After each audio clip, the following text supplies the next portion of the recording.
My name is Jennifer Phelps, and I am with Horizon Behavioral Health, and I work as a certified substance abuse counselor in their OBAT program, which stands for Office-Based Addiction Treatment.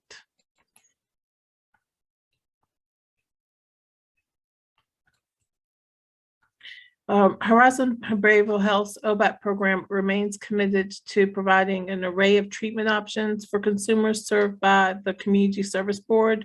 And to this end, the OBAT program services team will provide outpatient clinic-based treatment options, hereby referred to as OBAT, Office-Based Addiction Treatment. It used to be called OBAT, Office-Based Opioid Treatment, but that has changed. The new language is addictive treatment. So our particular program, Horizon Behavioral Health's OBAT program, currently serves clients from Appomattox, Campbell County, Bedford, Lynchburg, Amherst, surrounding areas.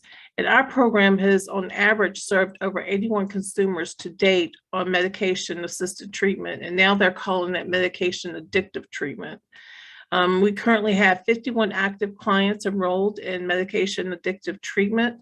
We have 14 that we see every 4 weeks, and they're in what we call the maintenance phase of our treatment program, which means that they have surpassed what we call the induction phase.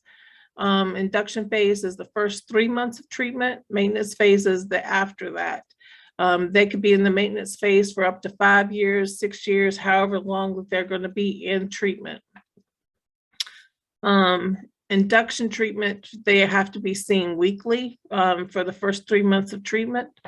They can, after that, go to every 4 weeks or every 2 weeks or every 3 weeks, depending on where they're at in treatment. It's very individualized. As you can see, we have 14 who are in every 2 week stage of treatment, and we have 24 that we still see weekly, even though they may be in the maintenance phase of the program. So it depends on where the client's at and how they're doing, on how often they're seen. We want to support them as much as we possibly can.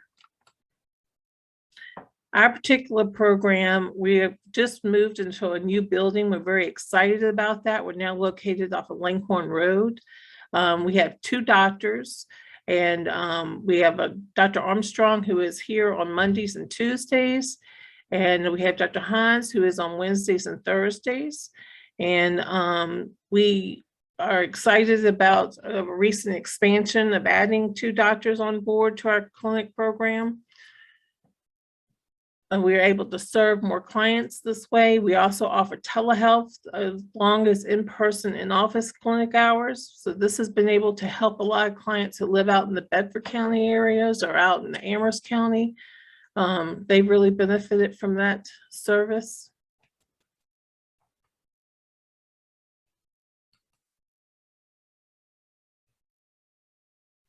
So admission for criteria for our program: you have to be eligible for referral to the program. The consumer must have a current opioid use or dependence disorder, which he or she is actively engaged in therapy with substance use program with staff, and is willing to abide by the program guidelines. Substance use disorder is a disease of the brain. The 5 C's, you have the craving, the compulsive use, the continued use despite harm or consequences, impaired control over the drug use, and continued chronic use. Substance use disorder is a compulsivity, using the drug despite the harm. So policy is, and down here at the bottom, you'll see is a actual, I wanted to give you as much visual information as I could, as a picture of the film of the Suboxone strips the majority of our clients use. Suboxone, the generic name is called buprenorphine, is a recommended treatment for the opioid use disorder, and Suboxone relieves the drug cravings without producing a euphoria or a dangerous side effect of other opiates. In addition to its pharmacological properties, an important feature of Suboxone or buprenorphine is its ability to be prescribed in the office-based treatment settings. And we remain committed to an array of different treatment options along with this, because we know that 3% of success in recovery is the medication-assisted part, but we also have to have the cognitive behavioral health piece to go along with it, because that's where you get your more success in recovery. Just some of our guidelines, and I won't go over all of these in detail, but this bottom picture right here shows you, this is coming from the DMAS, Department of Medicaid guidelines, and it just shows you all the different components that work together to kind of make up the addiction and recovery treatment services. And Horizon, we follow, we have to have program physicians that are licensed and certified. The consumers served in the program shall identify a pharmacy, and they have to use one pharmacy because they could be, if they use multiple pharmacies, they could be flagged by their insurance companies as pharmacy hopping. So they have strict guidelines they have to go by. Their priority admission OBOT program, we give priority to pregnant opioid users or recently released incarcerated individuals with a history of high prior use or overdose. The OBOT program's guidelines are discussed and documented with individuals in healthcare. They sign informed consent agreements when they come into our program. And they also signed that they may possibly have to do a observed urine drug screen if possible or warranted. So they give up, a lot of privacy when they come in sometimes. Individuals are considered eligible for Suboxone program guidelines on an informed consent basis after they sign the contract. Prescription monitoring program, we check their prescription monitoring program, the PMP reports, to see if they've gotten their medication filled, making sure that they didn't go to another pharmacy and have it filled somewhere else, or they haven't been to another clinic. It's a very thorough process. They're vetted very well, and they're monitored really closely when they come in. And sometimes we do counts. They have to bring in their wrappers and we have to count them so often to make sure that they are maintaining compliance with the medication treatment program.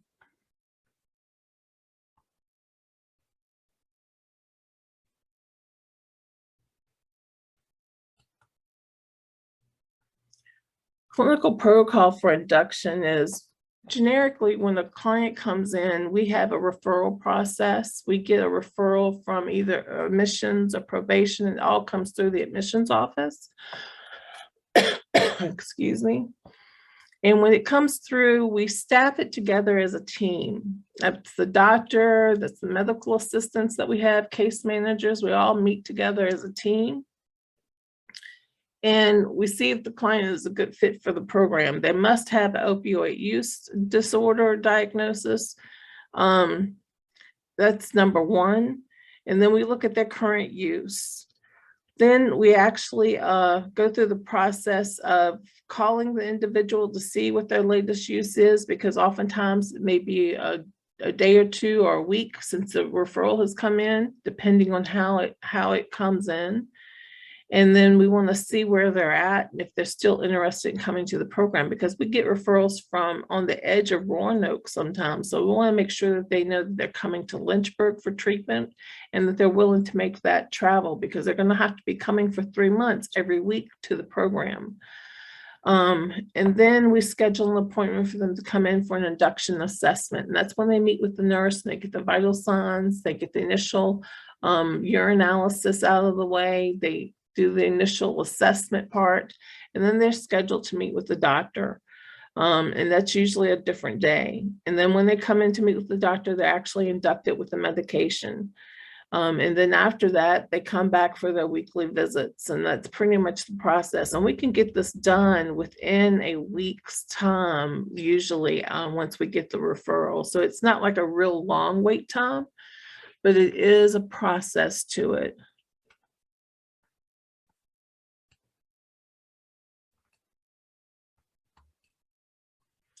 I put this in here just to give you an example of the urine drug screens that we do. This here is a regular in-office DIP drug screen. And as you see, it's just positive or negative results. This is what we call a metabolite drug screen. And so the metabolite drug screens are much more in detail. A client could be positive for methamphetamines, and so their metabolite levels could be really high in the thousands. And so we're going to monitor that use to see if the levels start to come down, because that could remain in their system for several weeks.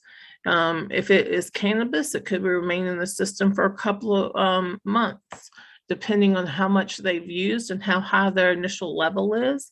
So the client may be reporting, yes, I am not been using cannabis, but they could be still testing positive on their urine DIP, depending on how high the levels were. And so the metabolite result's going to give us a really accurate result. If their levels are dropping in their metabolites, then the client is probably being honest and they have not been using. But if the metabolites are going up, then we know that the client's been continued use of cannabis.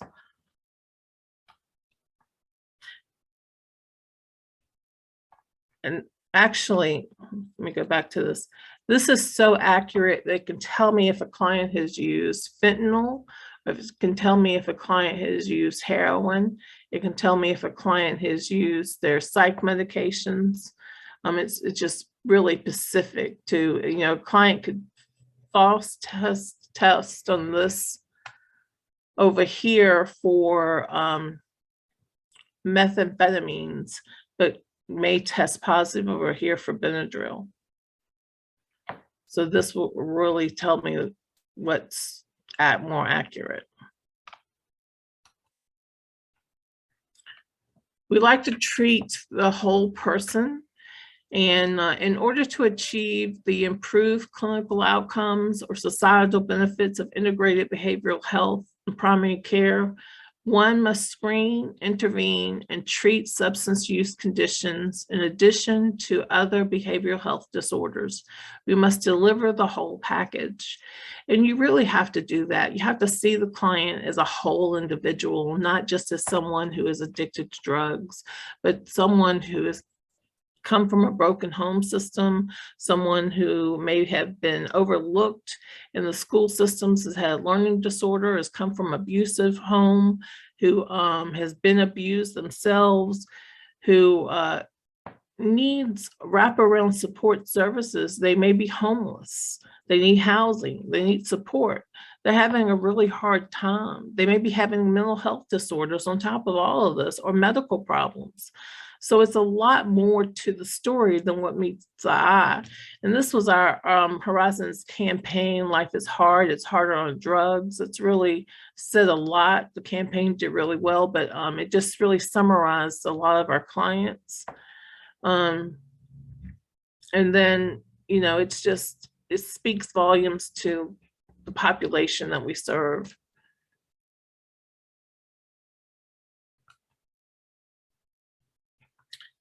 So going with that, we treat a lot of dual diagnosed clients. And so what that means is the presence of both substance abuse and mental illness is known as a co-occurring disorder. And some people self-medicate with alcohol and other drugs. People with a mood disorder or anxiety disorders are 2 or 3 times more likely to have a substance use disorder. Left untreated, the condition poses a serious threat to individuals' quality of life, including increased risk of family problems, frequent drug relapse, numerous hospitalizations, unemployment, homelessness, or serious physical illness or death. And that's exactly the population that we serve in the OBAT program. Our clients have significant health problems, a lot of diabetes, a lot of heart problems, significant dental problems. In our particular program, a lot of clients are unemployed. Because of their health problems or because of their mental illness, often find themselves homeless because they don't have employment, or they're in between houses because they burnt bridges with family members because of their addiction or their mental illness. And so then they find themselves relapsing on drugs to self-medicate either their mental illness or because they have fallen into depression, or their cravings are up so high. So they have a lot of challenges and barriers that they're really dealing with.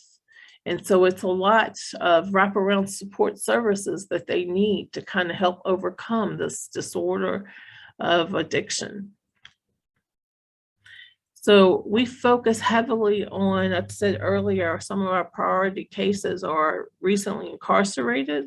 Why focus on the justice involved?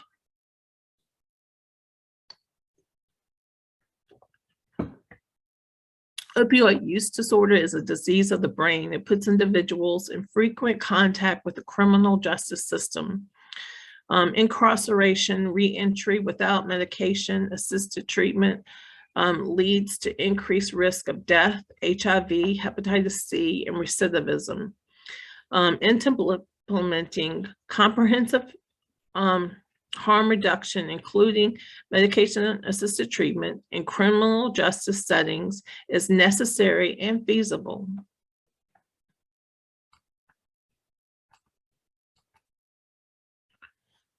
So, polysubstance use impacts the brain. And here's a picture of the brain, and it kind of shows you really tinily, I'm sorry, but the brain circuits are important for natural rewards such as food, music, and sex. It stimulates natural dopamine production, which makes us feel happy. Serotonin levels makes us feel good, impacts our moods. Well, drugs of abuse increase dopamine as well. And here you see just how food impacts our brain. And it's a little bit increase of dopamine and serotonin levels. Think of the best steak you've ever eaten in your life, or the best piece of chocolate cake that you've ever ate, and how good that makes you feel initially, or your favorite food. Well, this is how heroin impacts the brain. So it's why it's so easily addicted to get to heroin. People get so easily addicted to heroin the first time that they ever use it. Look at how massive it increases dopamine, how massive it increases the serotonin levels in the brain.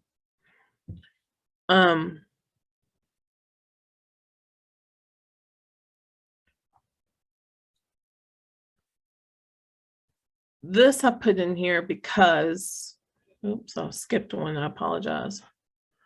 Opiates act on many places in the brain and the nervous system. Opiates change the brainstem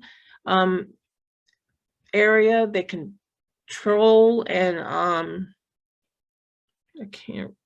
autonomic body functions, depress your breathing. Opiates change the limbic system, which controls emotions, increases your feelings of pleasure. Opiates can block pain messages transmitted by the spinal cord to the body. The effects of opiates make you feel good for most part, and so people get really hooked easily on this.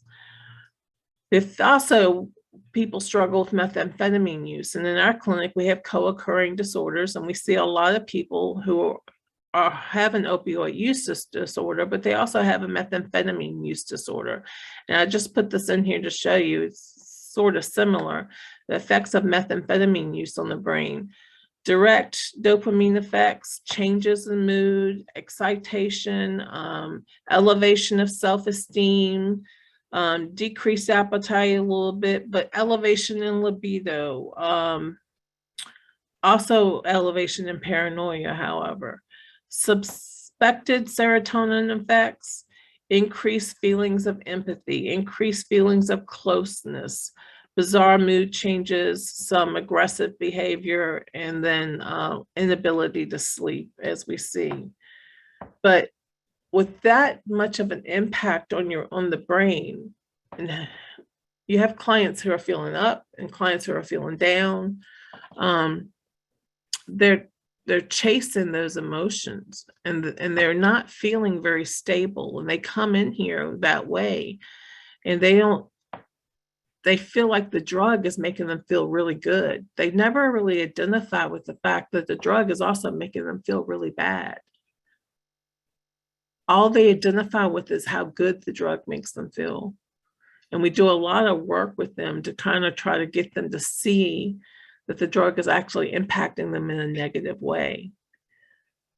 It takes a while for them to realize the negative impacts of the drug or the substance in their life. Usually it is incarceration. Usually it is a negative consequence before that light bulb moment comes on and hits them that, hey, this is not good for me. It may be losing their housing. It may be losing their kids before that happens. And that's with CASA, that's where you kind of come into play with those families. This I put in here because it just shows you the ritual of a heroin user, and it is a little graphic. So I put a disclaimer out there for this, but it just shows you that in Fort Myers, it says a woman prepares for a heroin fix at home of a friend on a recent day. The woman uses a hypodermic needle to inject heroin, which she had heated with a spoonful of water. And I hope this isn't triggering anyone. I put the disclaimer out there, but it just shows the ritual of the heroin user, and they talk about the ritual, how their lifestyle has changed. They talk about how it goes into detail of our clients. This is one of the hardest habits for them to break, because their life went from being in high school or working a job and having a family to looking for drugs every single day, socializing, bartering, and trading for drugs every single day. That became the norm of their lifestyle. And a majority of them will sit in my office and say, I don't know how to change my life. I don't know how to do anything different or be anything other than what I have been the last couple of years. And it's the hardest cycle for them to change. It just shows you how that pattern is so ingrained into them. That's all they sometimes see themselves as. And we do a lot of cognitive behavioral therapy work with them to help change that idea of themselves.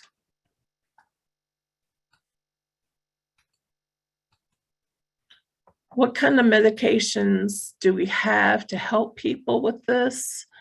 So medications behind medication-assisted treatment.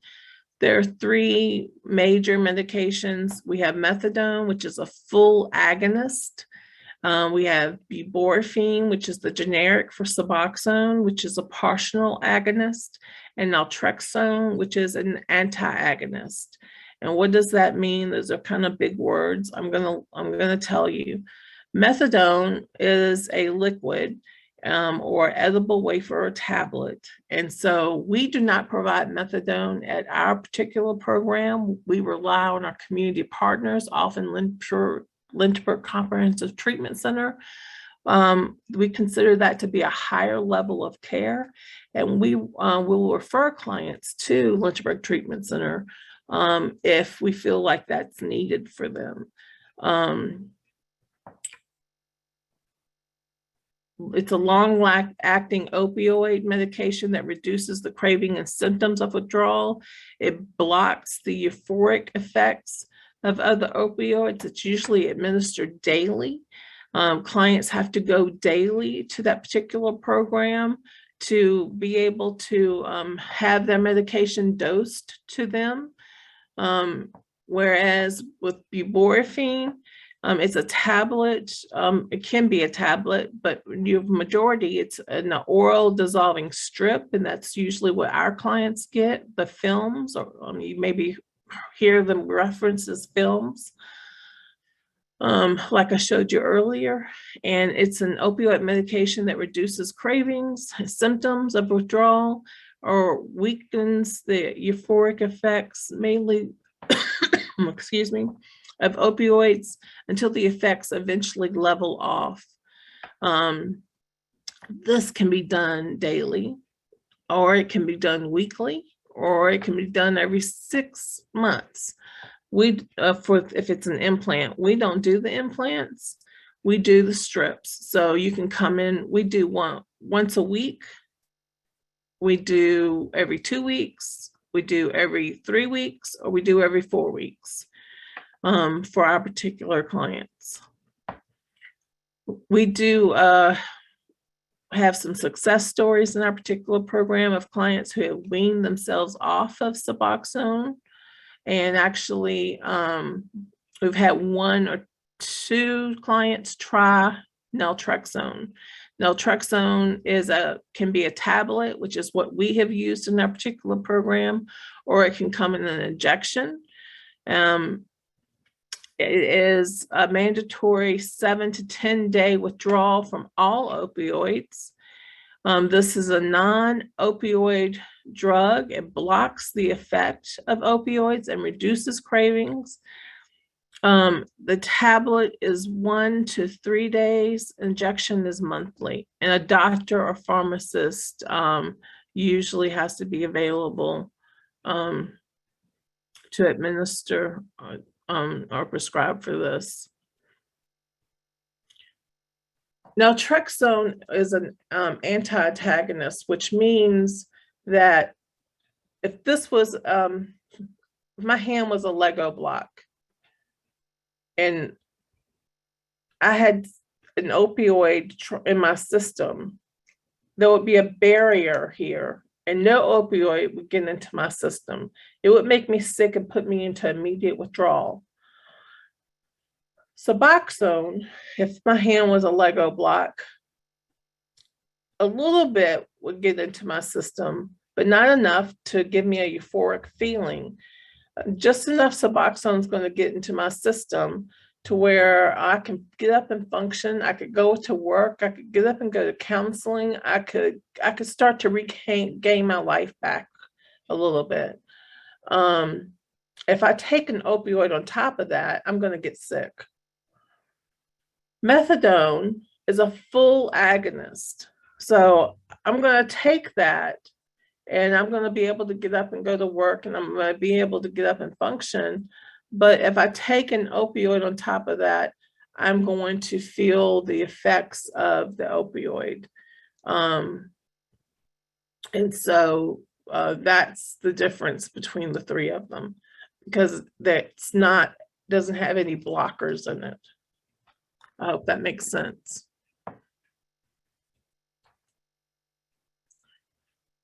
And then these are the differences: partial versus full opioid antagonists, and this is the effects.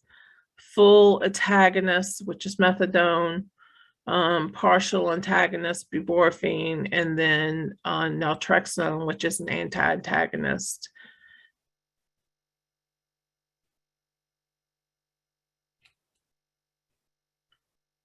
How it works on the brain was like I just showed you, like if I was naltrexone and this was the Lego block, this is your opioid receptor, it's going to block any opioids getting through. This is buprenorphine or Suboxone, and this is your opioid receptor in the brain, and then just a little bit of buprenorphine is going to get in. I'm going to have a partial agonist effect, and I'm going to be able to get up and function and go throughout the day. And this is your full agonist, and methadone will go in and fill up that opioid receptor. This is for a higher opioid user. This is for someone that's probably been using heroin much longer period of time in their life, and they need a higher dose to be able to get up and function. It's not to make anyone high or intoxicated. It's to get them to a steady state to where they can get up and function and get through the day to go to work, to be able to come to groups, to be able to listen and process information, and to instead of being in the bed all day and not functioning at all. Or to be craving so badly that that's all they can think about is to get out and getting another fix. And using heroin or using more opiates. Medication alone is not medication addictive treatment. We rely heavily on our wraparound services, doctors, primary care physicians, nurse practitioners, PAs, nurses, psychiatrists,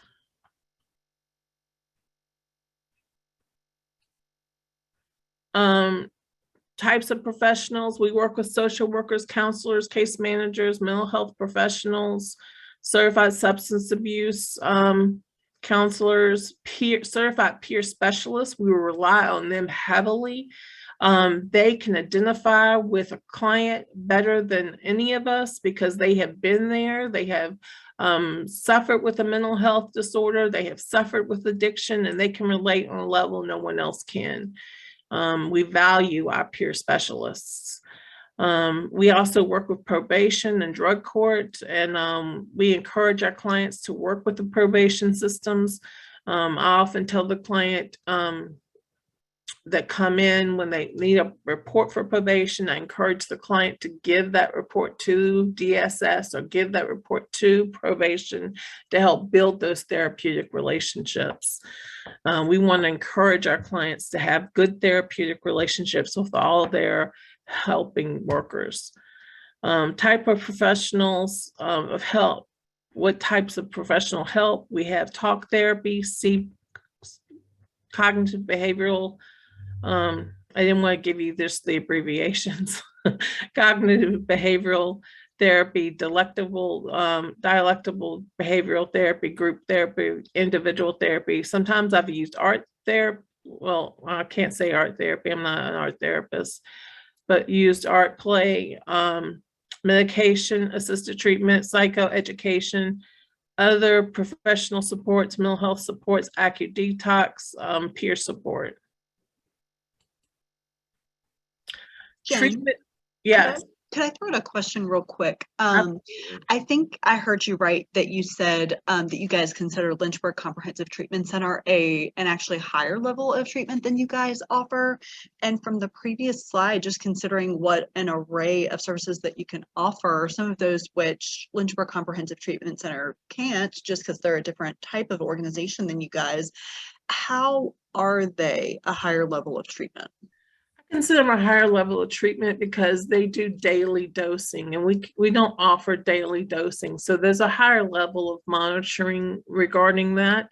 Whereas you're coming to see me once a week, I could have you come into the office twice a week and monitor you with therapy on top of that, but you're going to come in and see the doctor once a week. There, you can go there and see them every day. And they're going to they can dose you every single day of the week and watch you take your medication every single day of the week. We're not going to do that here at Horizon. We don't have the ability to do that. So that's where, and they have methadone treatment, which is for a higher level of care. We don't do methadone here at Horizon. And so that's why I consider them to be a higher level of care. Okay, thank you. That's helpful. And is that part of why you guys sort of have a smaller, I don't know if cohort is the right word, but a smaller population right now that you're serving? Because, yeah, sort of what you offer is maybe... we have, on Suboxone, we could have a larger population that we're serving. We're limited by the staff that we have, the size that we are. Gotcha. Okay.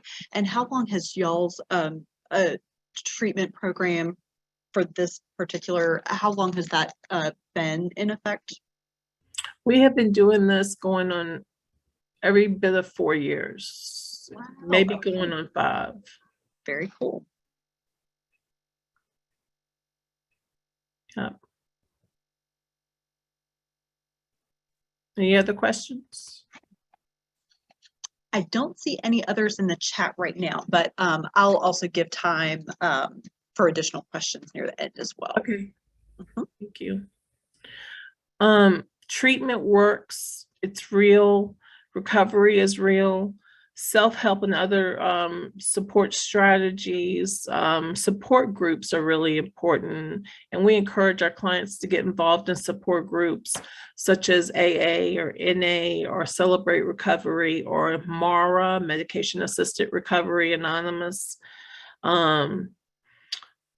They just work. Not only that, there's Madison House of the Arts, which is a safe, sober space they can go and socialize. And if they're interested in art or music, Roads to Recovery is huge. That's a great support system for a client. They have certified peers, they do activities, they have recovery housing, and they have a newly crisis stabilization unit there. We really rely heavily on our outside community partners. I think anybody in this field has to. We have to kind of work together. Evidence-based treatment, cognitive behavioral therapy, and you can see the difference in the outcomes over here. Medication-assisted treatment alone will only get you so far, but you add cognitive behavioral therapy to medication-assisted treatment, and look how much better your outcomes are. And that's what we do. We want more wraparound support services so our clients have a better outcome.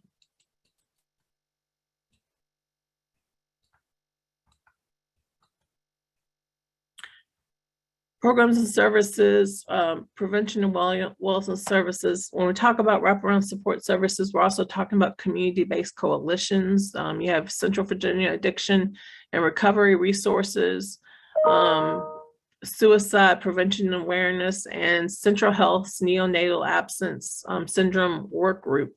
We work heavily with those particular programs just because we have a lot of clients that have a lot of suicidality. We want to do a lot of prevention work, because if we can stop you from having an addiction problem before it starts, then we've already won the battle. And then we work with Central Health's Neonatal Absence Syndrome Work Group because we have a lot of female clients with opioid use disorder. And so we do a lot of patient education with them. We also do a lot of monitoring of them because we monitor them for a year postpartum after they've given birth. We want to wrap those support services around them after they've had the baby, because we know that that extra year is a vital year to make sure that the mother, she still has needs. She's most at risk that postpartum year.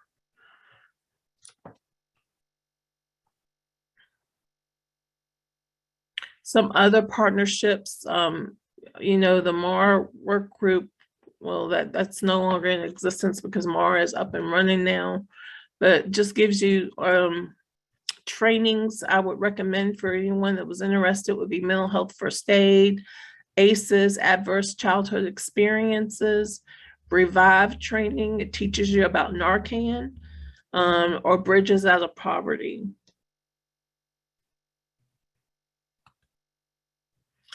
Horizon's programs and services, just a few treatment and recovery services that Horizon offers. You have OBAT, office-based addiction treatment. We have med management, case management, jail diversion, care coordination.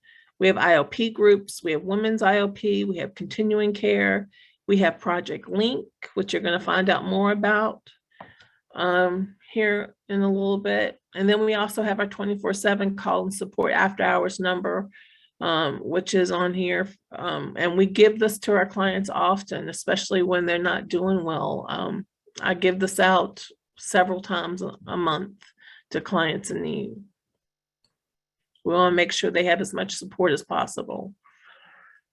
OBAT is a holistic approach that looks at the client's individual needs, primary care, mental health, and substance abuse. We link every client to primary care as soon as they come in, because we are monitoring. We want to make sure that they get linked, they get a physical. We're monitoring their blood work for liver functioning. while they're on Suboxone.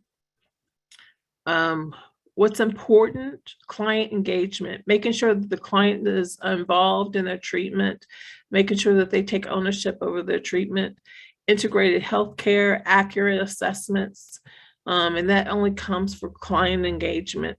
We use good screening tools like the clinical opioid withdrawal scale, appropriate referrals, making sure that someone actually has an opioid use disorder, knowledge of resources, knowing what our community partners are, patient education. We're always doing patient education with people. Even though we're treating their opioid use disorder, we may get that under control, but we have co-occurring disorders. So we have clients with alcohol use disorder or methamphetamine use disorder. So we're chronically doing patient education with them on methamphetamine use disorders and alcohol use disorders, along with their opioid use disorder. Family linking to resources. We have opioid use disorder females who are pregnant, and so we're linking them to services. We have men and women who have had their children taken away by DSS because of their use, and so we're linking them to safe families, or we're linking them to programs to help them, parent education programs to help them get their kids back so they can, it's really important to them. They have a lot of guilt and shame when they come in here. And so they're working hard to try to not only work on themselves, but they want to do right by their kids as well. Building the therapeutic relationship with the client and meeting them where they're at. There's no judgment here when they come here. We don't judge their clients. We make sure that they understand that when they come in here, that if this is where you're at, then we're going to be right here with you. And we're going to see you through until you're ready for the next stage. And then just, I can't stress enough, a non-judgment environment. They beat themselves up more than anyone can. And so it's just really important that they feel like they can come and tell you their worst without being judged. And care coordination to meet the client's needs, making sure that you're reaching out to your community partners, making sure that you're reaching out to your internal partners, to make sure, like I reach out to Project Link to do care coordination with our female pregnant clients, so that they get the wraparound support services that they need.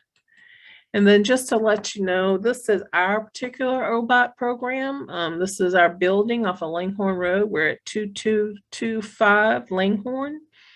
And this is a little tour of our building. This is the doctor's office. And then this is our reception area as they come in. And this is the medical assistant's office. And this is the waiting area outside the doctor's office. And this is the certified substance abuse counselor's office. And then over here is the case manager's office. And it's actually a lot bigger. We have 2 case managers and they share an office. And this is our program director's office. And I'll put the Revive on here because every single client that comes through the door gets Revive training one-on-one. That is done on day 1 that they come in, and it's done again annually on their annual paperwork renewal. And it's also done anytime that they run out of Narcan. We are a distributor of Narcan, and so that we give it to them whenever they come in and say that they're out. We want to make sure that they have all the tools that they need to be safe. And then free to take questions if you have any. Sure. I have a feeling as we start asking questions, more might roll in. So I'll go ahead and kick us off. I wanted to go back. So you had mentioned that you guys only do weekly dosing. Does that mean, that maybe some of the people that start out at Lynchburg Comprehensive Treatment Center step down to you all? Or could it also mean that the folks coming into you guys at point of entry, do they have to be further along in their recovery journey? Or does it really depend on the medication they need, and because of the medication that allows you to do the weekly dosing and they get coverage for their symptoms for that length of time? So we have had clients come from Lynchburg Comprehensive Treatment Center to us because maybe they didn't like going every single day, or they want to get all their services. They may get case management treatment at Horizon. They want to get all services here. And we've had clients that were getting treatment here and they weren't doing so well and their heroin use went up. And so then we had to refer them to Lynchburg Comprehensive Treatment Center because all of the options that we provided for them just weren't working out. Gotcha. And you mentioned something there. So I think that our mental health professionals and parent coaches that testify in court have done a really good job of educating our judges and also those of us in cases that relapse is part of the recovery process. So can you speak, how do you guys handle relapse? Even folks that are further along, supposedly in the maintenance phase, how do you guys handle that as a part of their treatment? Is it like relapse is a part of the disease, and so we just take it case by case. We do not kick anyone out for relapsing. We look at the situation, we identify what the stresses and triggers were that led up to the relapse and what kind of healthy coping skills we can put in place. And do we need to increase services? Or were you in therapy? Well, maybe you should be in therapy. Or do you need IOP? Or maybe you need to come in twice a week for, maybe you need a therapy contact or case manager needs to check in on you more often. Maybe you need to go inpatient treatment, or maybe, you need to refer you to an outside group or resource. So we do several options before we just discharge a client or refer them somewhere else. Okay, that's good to know. And I was really interested, the sort of check, like the printout report that you guys do of making sure that they fill their medication and they been hopping pharmacies and what other meds? Because I hadn't heard that mentioned when we did the tour of Lynchburg Comprehensive Treatment Center. And again, I can see where that would be very beneficial as an accountability measure. That's actually a requirement by Medicaid that we check the prescription monitoring program. And so we do that. You have to do it so many times a year, and we do it every time that they come in. Okay. Yeah. Seems like a great idea. And I think I mentioned in the chat, but I have actually seen in the Horizon record those metabolite results, and it's helpful that you said that they were urine drug screens. I actually thought, I had in my head maybe that they were blood draws because they are so detailed. Again, they show if a medication that the patient is supposed to be taking is absent, like one that they're prescribed, but it also shows if they have, illicit substances or metabolites of illicit substances. So it's very helpful. And speaking of records, I just wanted to double check. So we were educated by Lynchburg Comprehensive Treatment Center about, is it 42 CFR, sort of the federal code that more highly regulates access to mental health and substance abuse services. We have a standard consent form that we use at CASA. I don't know, should we be using specifically a consent form that has the language about 42 CFR in order to, I don't know, access the records to the services you're describing? Yeah, they're covered under that guideline. Okay. The good news is that Lynchburg Comprehensive Treatment Center just sent us a template that can be used for other places too. So I'll make sure that gets out to CASA staff and volunteers. Okay, what questions do other folks have? I was just curious about when it comes to pregnant women who are trying to withdraw from it. Are you giving the medication while pregnant, or is that after, as Christy had shared in the chat, is that after they have the baby? I'm just curious. It's actually not recommended that they withdraw from the medication while they're pregnant. It does more harm to the fetus. We actually encourage the women to stay on the medication during pregnancy. And then if they want to try to withdraw afterwards, because it causes too much distress to the fetus and to the mother. So it's much safer. They have a much safer chance of keeping and maintaining the pregnancy if they stay on the medication. Thank you.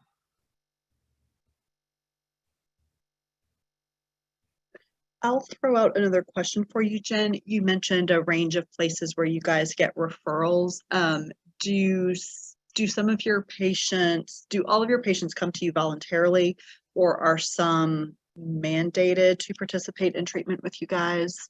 Yeah, we get some that are court ordered or yeah, from drug court or family drug court or from probation, sent from probation to us. Gotcha. Okay. And something else that Lynchburg Comprehensive Treatment Center had mentioned is that there is no medical treatment for meth addiction or recovery from that. Is it pretty much all sort of behavioral and you just have to sort of be supervised as you come off it? As you come off of, which drug were you talking about? Oh, meth, because I saw you mention meth addiction in your slide, so I was curious. I mentioned it because we see so much of it mixed in with the opioid addiction. But yeah, there's no medication assisted treatment for methamphetamine use disorder. It is all cognitive behavioral therapy at this time. Wow, interesting. Yeah. Yeah. All right. Any other questions before we let Shiloh begin her presentation?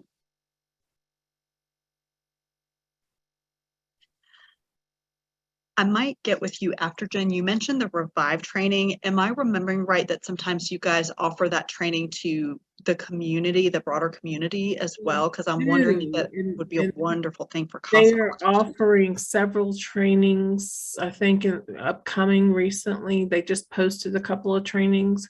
So yeah. Okay. Would you be able to send me a flyer with some of those dates, or do you guys ever come, could we ever get you to come to the CASA office and do a training or something? Probably January Davis heads those up, but I'm sure she could arrange something for you. Okay. Awesome. Thank you. All right. We'll turn it over to Shiloh unless anybody has any last questions. Well, thank you. Yes, thank you so much, Jen. This was very helpful and informative.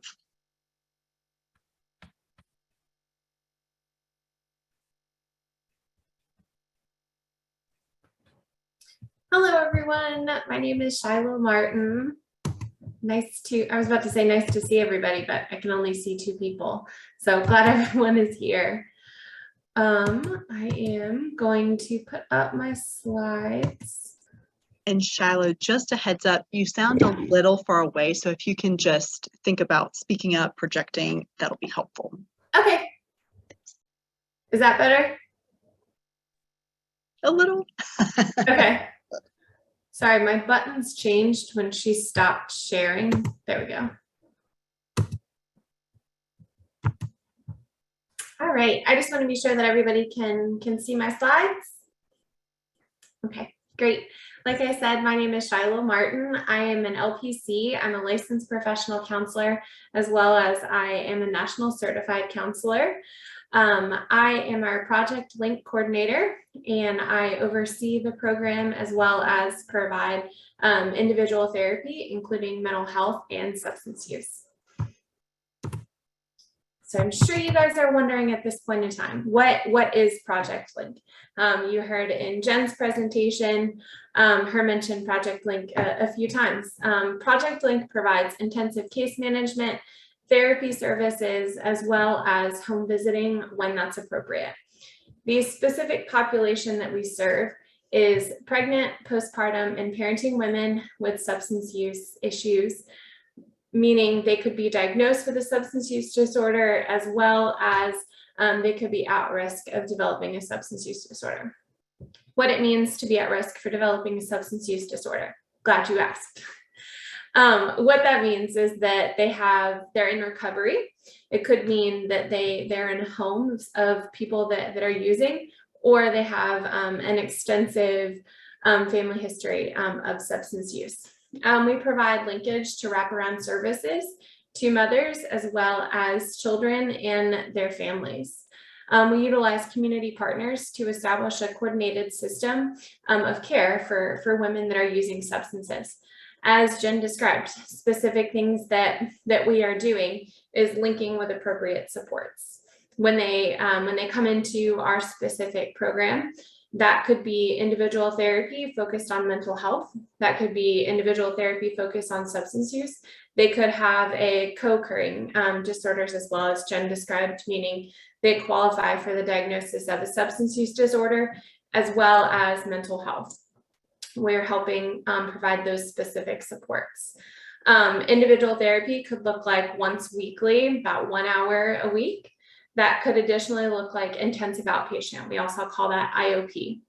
At this time, we are not offering women's specific IOP. We're hoping to begin that in the late fall. Right now, we're offering mixed gender IOP, and daytime or nighttime. Nighttime is telehealth, daytime is in the office. We are looking to begin our women's specific IOP, hopefully late fall. But at this time, we're providing the mixed gender IOP. What's different pertaining to intensive case management services is that our case manager is providing additional check-ins. Typically, when it comes to Medicaid standards for case management, they're required to make monthly contacts. Our case manager is checking in with them more frequently, depending on client needs. Say on average, a couple times a month, sometimes weekly, depending on what the client needs. That could include housing, that could include organizing appointments, that could include housing, job, additional appointments. There's lots of different things that the case manager can help organize and support. Something additionally that we're offering with Project Link that's unique to our program is when they come in for services, whether that's coming in for therapy with me, meeting with our case manager, have a medication appointment, we're able to provide on-site childcare. I'm sitting here in my office right now, and our childcare office is right across the hall. And so when that's been demonstrated that's a barrier for women in services is childcare. In being a therapist, I previously with parent coaching, did mentoring, did all sorts of community-based services. Prior to this role, I was doing outpatient therapy, and I saw that, I would say, close to every day, where a mom would come in and she's trying to process trauma, or she's working on her substance use disorder, and we're in therapy and I'm bouncing her baby, or I've got her 4-year-old coloring on the floor. And only so much work can be done when you're a mom. Yes, you can do 50-50, but you're not able to fully invest in your healing and your growth journey when you're worried about, oh, like, is she eating this crayon? So really being able to focus on healing. It's one of the pieces of the program that I'm really excited about, especially in being a mom now myself. That is something that we're really excited to be able to offer. Using our community partners, what that looks like is I have been providing lots of education to our community, whether they've been coming to us doing a presentation like this, being able to say, this is what Horizon is now offering. Why now? In 2021, we received 150 hospital referred for postpartum women, meaning as the local community service board, forever, we've received referrals from the hospital of substance exposed infants. Because of the number that we were receiving, we identified that we needed to do more. And that was kind of how Project Link came to be. We are one of 10 sites in the state of Virginia that are offering Project Link, specific for women that are using substances. Just to kind of give you some other numbers, January of 22, there were 32 referrals just from the hospital of infants that were born substance exposed. This morning, I counted to be able to give you some more accurate or some more recent numbers. In July, we received 22 referrals from the hospital, indicating that an infant had been born substance exposed. In August, we received 40 referrals of infants that were born exposed to substances. So that's why we're doing what we're doing, because these women are in need of supports, they're in need of treatment, and they're in need of, as Jen described, wraparound supports. We ensure that they're linked with primary care. We ensure that they have safe housing. If they need more intensive care, then we're able to provide, being able to be educated and informed of what programs are accepting pregnant women. What programs could women with their children go to? What would that look like to support healthy attachment? What does that look like to promote keeping families together? And that's why we're doing what we're doing, to be able to support whole health wellness. 90% of women with a substance use disorder have experienced at least one traumatic event. That means we're treating more than a substance use disorder. That means that we are focusing on the whole person. That means we are promoting healing, and we're invested in being able to instill hope, being able to promote whole health wellness. Women with a diagnosis of PTSD are 2.48 times more likely to have an alcohol use disorder and 4.46 times more likely for a substance use disorder. Research has demonstrated that a negative impact of untreated mental illness impacts mom and baby. Some of the specific information of how that can impact can lead to poor prenatal care. It can lead to substance use. It can lead to preeclampsia. It can lead to birth, a low birth weight. It could lead to relationship challenges. It can lead to depression. It can lead to insecure attachment. Being able to support families looks like being able to provide these appropriate mental health and substance use treatment services. Rhonda, clinical coordinator here at Horizon, identified being able to reduce barriers for services. We're able to provide wrap treatment and supportive services around the entire family. Some of the services and links that we provide, assessment and referral. When we receive a referral, everybody goes through our admissions department. When they go through our admissions department and they're referred to us, then we're able to connect with the appropriate treatment. Whether that's looking at within case management, looking at individual or IOP, looking at housing, all sorts of different pieces kind of coming together, being able to see what are the barriers and what is it that we need. We also focus on prevention, meaning if somebody is in recovery, how can we help support them with the pieces that we need? That could look like linking them with Motherhood Collective. That could look like linking them with Healthy Families. That could look like connecting with the Rides to Work or Ways to Work program. There are all sorts of different resources that we've been making connections with. Actually, just this week, I think I met with everybody that I named this last week or the week before. Being able to know who your community partners are, being able to know who can I reach out to. It's always really helpful to know who you're referring to as well, because then I know this person is going to provide this specific quality of care, because that's what I want for my people is being able to know I know who I'm sending you to. This is who you need to ask for, and they're going to help support in figuring out this barrier.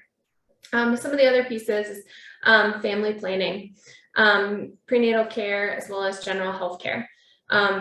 We, depending on like what the circumstances are, we're consistently implementing what's called a plan of safe care. And so what that means is being able to identify, is mom receiving the medical care that she needs? Is she engaging in treatment? Is she engaging in her prenatal care, postpartum care, mental health, physical health, all of those pieces. linking with the health department for infant and toddler connections? Are we being able to support well baby care, exploring developmental screenings, being able to provide parenting education?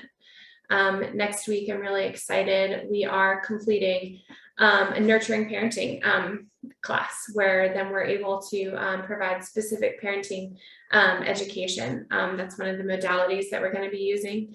And hopefully we'll be able to offer groups at some point specific to that curriculum. That's a future goal of mine, is being able to provide that, as well as being able to provide community and public education, providing presentations as such, being able to help our community understand this is why you would refer somebody for services with us.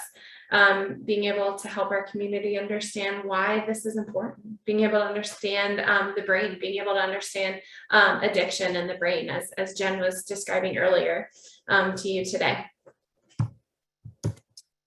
Where and when? So we, like I described, we have been receiving referrals from the hospital for an extended period of time. However, it has just been about since July, since we have specifically been able to implement Project Link.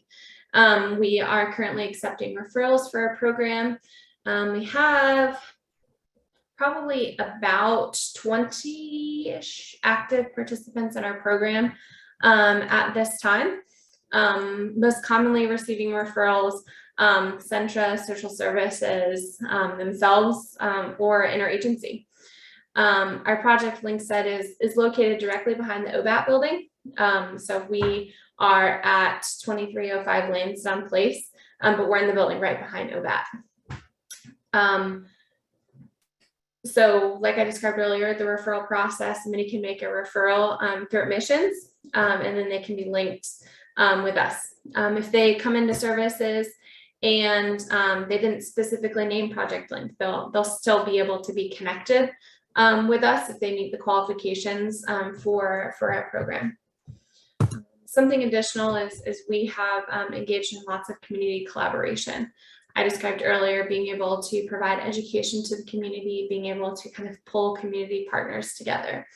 Some of the specific programs that we've been collaborating with has been social services, Centra, Humankind, the health department, as well as participating in the community coalition, maternal community collaborative coalition that has involvement with maternal health. So that's some of the community collaboration pieces that we've been kind of working to pull together, engaging in exploring what are the community connections that could be beneficial. I named earlier, like ways to work, healthy families, exploring what the health department has to offer, and being able to have all of that information here. I have a display out in the lobby, a binder that that our clients can just kind of explore, that has resources of local food pantries, resources of being able to explore programs like JARS, and knowing like who are your connections within that. Also information, being able to provide information about safe sleep, being able to provide information of job resources, job fairs, as well as education pieces.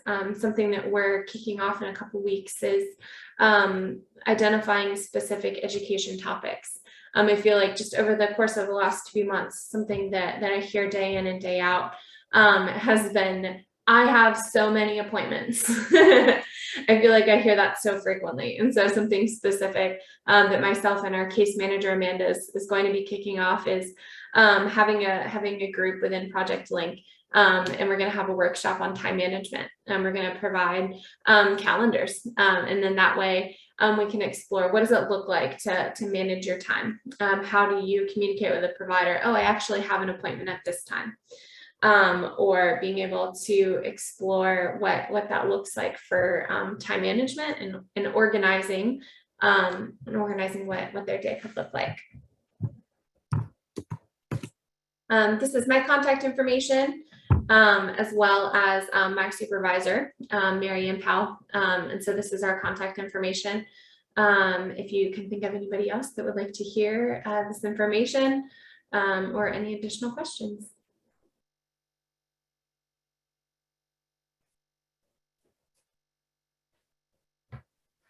Okay, I'm just getting So more. I was gonna say, I love this. I mean, wow, wow, wow. So this is phenomenal information, obviously, as we serve not only our clients, but just other people in my community, at my church and whatnot, just to make folks aware. I tell you, it's been helpful because I did the tour at the Lynchburg Comprehensive Center, and then Jen, you talking about today, and then Shiloh sharing these kind of resources. It's very interesting how much is out there that most people just are not aware, or it's gone in one ear and out the other, right? Or so this has been very helpful because this I can use even outside of my CASA volunteering with just families that are in crisis and some things that, you know, I run into. So thank you guys for your time. Thank you so much for all the contact information. This has been very, very educational. Great. And I love the fact that it's, you know, one of the things that we were talking about at the comprehensive center is, in my case, doesn't have all of these types of issues. It has issues, but it doesn't have this severity. But the fact that even lawyers, there's people in the court process that are designed to protect, that don't even understand the nuances of things, like solid, consistent progression through the OBAT program or Lynchburg Comprehensive is goodness. And if they're taking the time and the effort to stay accountable to that, then yes, that means they're moving towards getting access to their kids. And there should be an opportunity to develop trust in that, right? Because that's going to scare them anyway, to have to go back. They want their kids, but then having to go back and manage their kids, that adds stressors to the piece. And that's, you know, to not stress that system in with the helpers along the way, to know that it's not going to be perfect the first time, but let's don't go back to using when the stressors hit, right? Let's articulate. So I definitely more education to the whole team that's involved in this. And this is helpful to me because then I can make sure I'm passing along and correcting bad information or misinformation that's out there, to say, no, wait a minute. And we can help advocate as CASAs for you all as well, when it's like, nope, they're doing the right things and they need to be allowed to step forward. So as well as they need that support. A lot of the folks, at least that we see, they don't know what it looks like. Jen was describing earlier, like they don't know what it looks like to not be in the cycle of using. And how can we expect somebody to have an understanding of what a healthy relationship looks like, or taking care of themselves looks like, if they've never seen that before? Well, and if they don't get a chance to practice it either. Yeah. I mean, you know, the expectation is not that it's going to be right the first time, but it's a muscle you have to exercise, and it's a rhythm, and it's a, you know, time management is huge, but good processes are also important. Given where their brain gets hijacked, process is a tough one. I mean, they really just have to rebuild those muscles. So being able to have support along the way. It's one of the things, like with case management, we have one of our case managers like went to court, and being able to support that component as well. That was something that the client and I had practiced before. Like, what are some of the breathing exercises that you can do? And then while they were sitting in court, the case manager could kind of like elbow her, be like, don't forget to breathe. Like, and then it was kind of like that. Okay, so I can practice some of these skills, and there's somebody that's here that's able to kind of like joke with me and elbow me and be like, hey, don't forget to breathe. The home visiting piece, that can be crucial when it comes to education as well. I can ask somebody here in my office, hey, are you practicing safe sleep? And they're like, yeah. And the case manager goes and the case manager's like, no, we're not practicing safe sleep. And then we're able to provide that education. But that education doesn't mean anything unless we're able to connect them with what they need. Then how can we get you a pack and play? Can we provide you this specific education? Can we help explore what are some of your other supports? Your baby's waking you up every hour, like, and you're a single mom. How can we support you? And that, what are some additional resources that we can link you with to be able to promote your sobriety as well as your positive mental health? I can't imagine trying to withdraw from substances while also being delirious from sleep deprivation. But Shiloh, I'm totally with Monique on this. It is so exciting listening to you talk about this program, this resource. It is so energizing. So a couple overview questions. So I think I heard you say that right now you are serving like 20-ish women actively. Is that right? Mm-hmm. Okay. And I guess because it's for pregnant, postpartum, and parenting women, there's no like cutoff of how long they can stay in the program, or sorry, a year, after delivery, bye, you have to transition. Okay, that's awesome. So what do you think would be your criteria for discharge? Like when would you feel that was appropriate? Not that you're rushing to get people out, but I'm sure probably since you've just started, you're really not at that place with any of your participants. But yeah, what criteria would you be looking for? So, keeping families together. So that's a major piece. I would actually say there is a particular client that I kind of have in my head that was referred to us by social services and has made significant progress towards their goals of sobriety, mental health. So what that looks like is it's not that they're coming in every week and then I'm like, okay, see ya. It's a matter of kind of like slowly stepping back on that. So what that would look like would be basically what their goals were. So like making sure they had safe and stable housing, making sure that they were connected like with the needed supports, whether that's financial, whether that's just kind of lack of social support, being able to like link them like with like Motherhood Collective for, okay, so you're in need of mom friends. You can be connected here. Their kids returned home if that's if their kids were away. Mainly just establishing like a specific level of stability. We're all about us, the client being able to participate in setting their service plan. So when they feel like, you know what, like this is where I feel like I'm functioning at my peak, as well as then of course equipping them if they ever needed to come back for services, or looking at like additional supports. Yeah. And you've mentioned a variety of referral sources. Do you have any guesstimate on, say, like what percentage are coming from DSS? What percent are coming from the hospital? I guess a lot of your notifications are coming directly from the hospital upon the birth of a substance exposed infant. It's kind of a mix. I would say kind of in like we'll get a referral from the hospital. And then we try to make contact through letter, through phone call. Hey, this is who we are. This is the specific supports that we can provide. And some moms are like, yes, please get me involved. And then other moms are like, no, why are you calling me? And sometimes social services does get involved. And then that can be kind of a push for, you know what, I do need to get some specific support because CPS just knocked on my door. Right. Yeah. So I think it's kind of a mixture. I've definitely seen where women deny services when we receive the letter, but then when CPS is involved, then they're like, yes, I think I need additional supports. So it really is case specific. Yeah.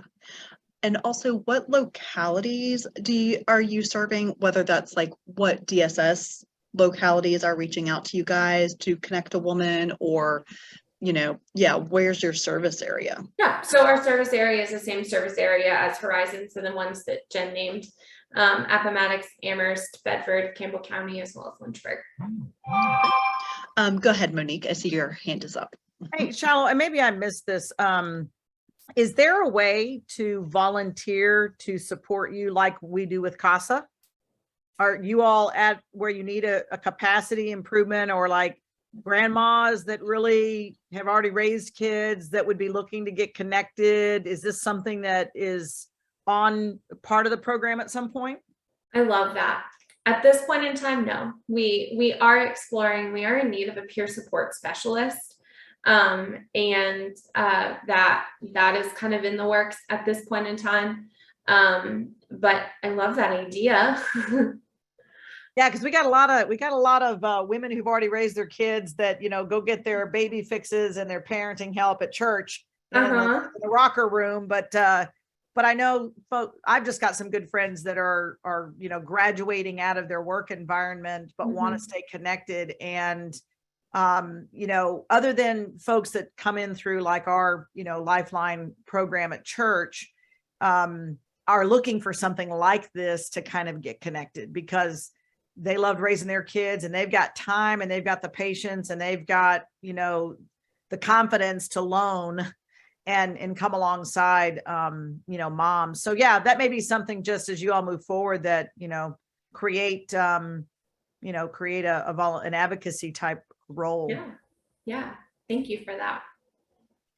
And Shiloh, I just put in the chat for folks. Right now, there is only one, at least, I think, well, it's the only substance abuse treatment center I know of in Virginia that is meant really to keep the family together. Like mom can come there and access treatment and keep her kids with her. And I put that in the chat just for us to know about as a resource. But also kind of along those lines, like you talked about, your goal is keeping families together. That's our goal too, as long as it can be done safely or to reunify. So along those lines, I'm sure it's difficult to make a blanket statement, but I would imagine that this program, you're hoping probably one of the objectives is to be able to stabilize a family before removal coming into foster care is necessary. So I guess, can you talk us through any guidelines of like, how would you talk with DSS about a woman that was involved in this program? Like, I guess it depends on the substance, her participation with treatment, other factors, whether it's safe for the child to remain in the home. She's participating in the program, so that's a protective factor. We really don't need to yank the kids. I don't know. Can you help us think through that a little? So I feel like my role as a therapist, I'm never going to tell a social worker, like, you need to remove this child. That's not my place. My role is, this is maybe what interactions between mom and child look like. This is kind of dynamics between mom and dad. These are dynamics. I feel like a lot of times something specific is sometimes there's what's the word? I can't think of the word. Like grandparents living in the home also, or what's that word? Like multi-generational. Yes, that's the word. I was like, what's the word? Yeah, so like multi-generational families kind of residing together, or being like next door or something like that. So I definitely take into account what sort of supports are in place. What are some of the other family involvements? What are the protective factors? How engaged in services are they? We are able to do drug screenings here. I prefer as a therapist for that to be more the medical piece. I am able to perform a drug screening, but I prefer that to be more of the medical piece, because then that definitely had situations where then that can challenge a therapeutic relationship. If they're telling me they're not using, and then there becomes a positive screening. When there's court involvement, that can sometimes lead to a challenge within the therapeutic relationship. So being able to really like receptiveness to services, what are the dynamics, what are the protective factors? Good to know. And Elisa had articulated a question. So 2 questions. One, is there a cutoff age as far as like the age of their children? So like, is it only available to mothers of young children, or like could a mom with teenagers also access the program? So our age kind of shooting for is more developmental years. So between the age of like 0 to 4. Okay. So that's more of the age range that we're kind of going for at this moment. If she had a 4-year-old, a 15-year-old, and a 17-year-old, like that would be fine. But shooting for younger age range, for being able to support families in the developmental capacity. Got it. Okay.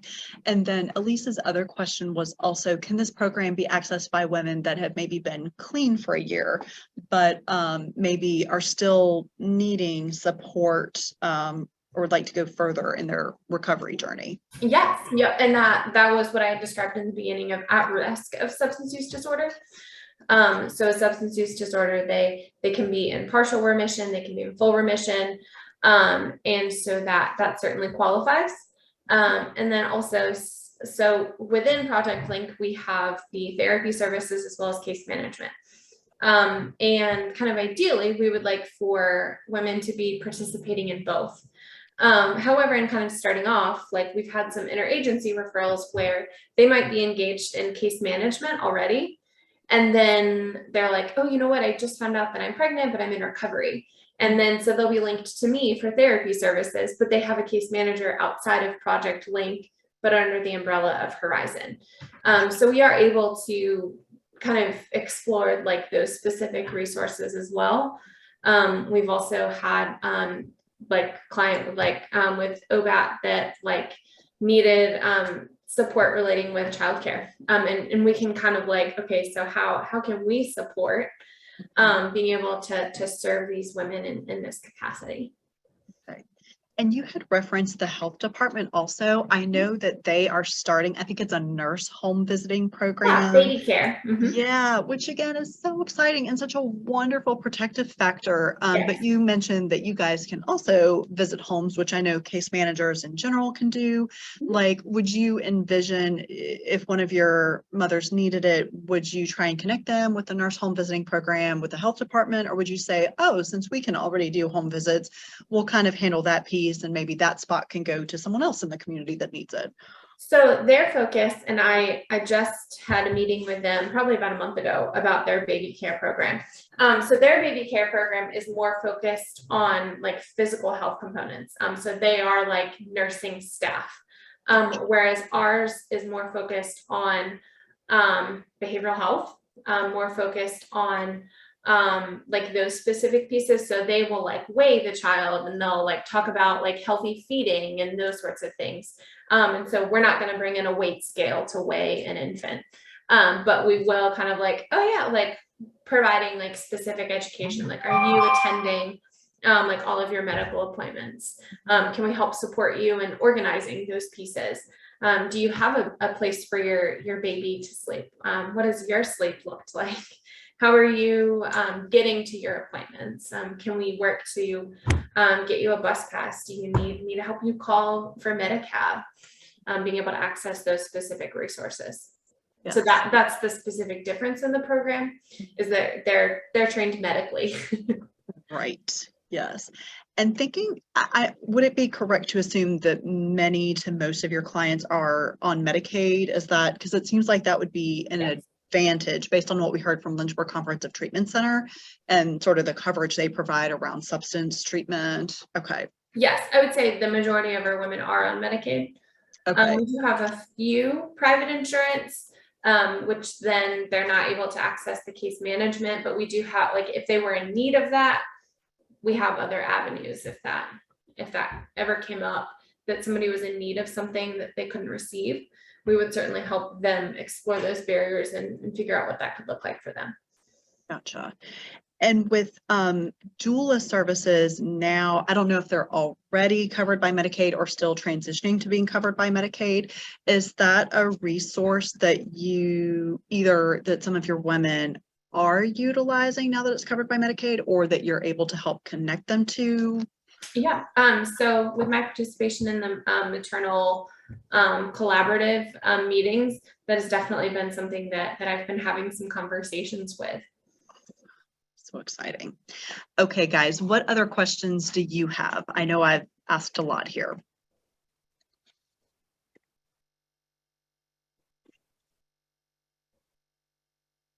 I'm going to continue to give some time to ask those questions while I pull up the evaluation form that I'm going to put in the link. But again, feel free to ask your last questions, or to, put comments to our speakers in the chat about if you've enjoyed this, or yeah.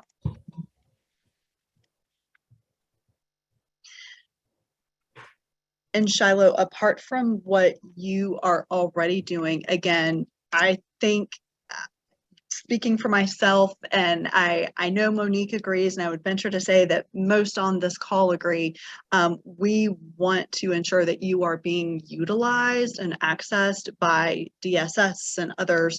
So yeah, apart from sort of mentioning your name or this resource in cases where it might be relevant, is there anything else that we can do to help get you connected to other, again, folks who can get your name further?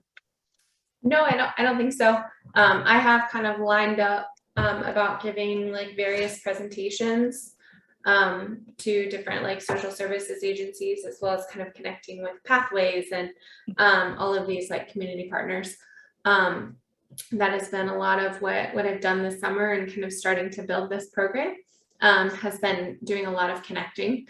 I'm happy to meet up with you sometime, Christy. Love to grab coffee, but I could give you some brochures if that would be helpful. Yeah, that'd be great. To kind of have it at your office. Yes. And I know you sent me the flyer, Shiloh, and I shared it around, but can you remind me, y'all's open house, has that already occurred, or is it still coming up? It's coming up. And so we have open house for us, as well as OVAT has it at the same time. And so that is October 14th. And so it starts at 10, and I heard there's going to be snacks. I was really excited about like the snack piece when Gabriella was talking about that. And so that will be a great time. If anybody can come out, you can see the buildings, as well as kind of give descriptions, like what happens in what areas of the building. Jen displaying her location was great. But you can come see it in real life. Awesome. And Monique had asked, is there an electronic version of the flyer or the brochure that you guys have? Yes. Okay. I'll make myself a note to ask you to send me that. Okay, great. All right. Hey, Christy, is this in that master list of resources that you sent out? Are you talking about like the one that you got during training? No, the one that was, well, maybe yes, but the one you just recently updated and sent out that we'd gotten from, I think, the compilation from social services and stuff, but. Right. I think that Lynchburg City Schools, that's a good question, and I'll double check, because yeah, if Lynchburg City Schools doesn't know about it, then I'm sure they'll want to. Right. Okay. Thanks. Okay. Yep. And so anybody that would get referred to Horizon, typically if they're going to meet criteria, we kind of have it set up in our EHR system, that somebody that's pregnant, somebody that has a dependent child with a substance use disorder, there's kind of like little feelers out there in our EHR program that kind of get that sent to us. And so this program is under Mary Ann, and Mary Ann oversees all of our substance use services. And so she kind of gets to see all of those referrals coming in. And so she does a great job with kind of like, oh, that would be appropriate for Project Link. Okay. And Robin asked, and Jen answered, Robin asked, can we bring kids to that open house? Because Lynchburg City Schools is out that day. And Jen said, yes. Yes. Excellent. Yep. All right. Fantastic. All right. If there are not any further questions, then I'll go ahead and end the call now. We'll stay after, and I'm sure the speakers will too, if you have questions that you would like to ask privately. But otherwise, I put the eval form in the chat, and I'll put the link there one more time. If you'd fill it out, that's always great for us, so that we can think of more helpful trainings for you. But thanks again. This has been very informative and helpful, both of those presentations. Thank you so much.